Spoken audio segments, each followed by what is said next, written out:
The Galaxy S9 and S9 Plus are here. These are Samsung's answer to the iPhone X. They're beautiful phones, and they're all about the camera. Both of them do something really novel with a 12-megapixel lens that automatically snaps between two settings, one that's best for low light and one for all your other shots. Also, the S9 Plus has a bonus lens. This is Samsung's second phone to include two cameras on the back, so you can take those artistic portrait photos. The S9, on the other hand, sticks to just one camera lens. There's even better slow-motion video on here. It captures video at a rate of 960 frames per second, and all that means is that your slow-motion videos will stretch time. You know what they say, slow motion is emotion. Then there's the 8-megapixel front-facing camera, which, in addition to taking selfies, can scan your face to convert it into an animated emoji called AR emoji. This is a clear copy of the iPhone X's Animoji feature. Big differences between the Galaxy S9 and S9 Plus, obviously the size, dual cameras on the back, and the battery for this guy is a little bit bigger. Let's talk about design. From the front, the Galaxy S9 phones look almost identical to last year's Galaxy S8s. They're all screen beauties, with very slightly slimmer bezels and enormous screen-to-body ratios. You get a headphone jack, which is a rarity these days, and the return of the button for Samsung's Bixby voice software.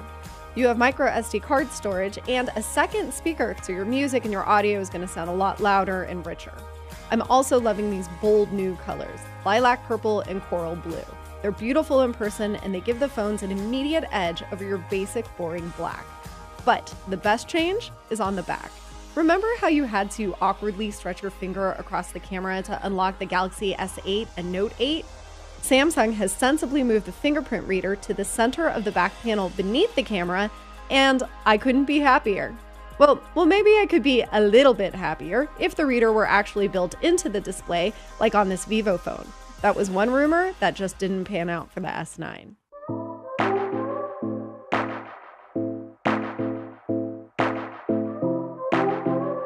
As for unlocking the phones with your face, you won't get a map of infrared dots like you do with the iPhone X, but there is a new feature called Intelligent Scan. It tries to unlock your phone through an iris scan first, but it automatically falls back on face unlock if the iris scan fails. It's meant for speed and convenience, but Samsung admits that face unlock isn't secure, so I really don't see the point of using face unlock alone or as part of Intelligent Scan. If it were me, I would just stick to the fingerprint reader and the iris scanner. On the inside, the Galaxy S9 phones are the first to use Qualcomm's new Snapdragon 845 chip, which promises a heap of speed, battery life, and security improvements. Plus, the phones bump up external storage support for 400GB cards. For software, the S9s run on top of Android 8.0 Oreo, so they're all up to date. There's plenty that the S9 and S9 Plus borrow from last year's S8s. Screen size. At 5.8 and 6.2 inches, they've got very high resolution displays. There are 3 storage options. They vary by region, so you may not have your choice depending on where you live. There are also the same battery capacities as last year's models, but we're hoping that they'll be even more efficient this year for longer battery life. You've got the same water resistance rating at IP68, wireless charging built right in, and support for gigabit 4G LTE when those networks are ready. And now for the million-dollar question. Now that we know everything that's in the Galaxy S9 and S9 Plus, how do they actually compare to the iPhone X, Google Pixel 2 phones, and others? Well, we don't know yet, but we can't wait to test them out.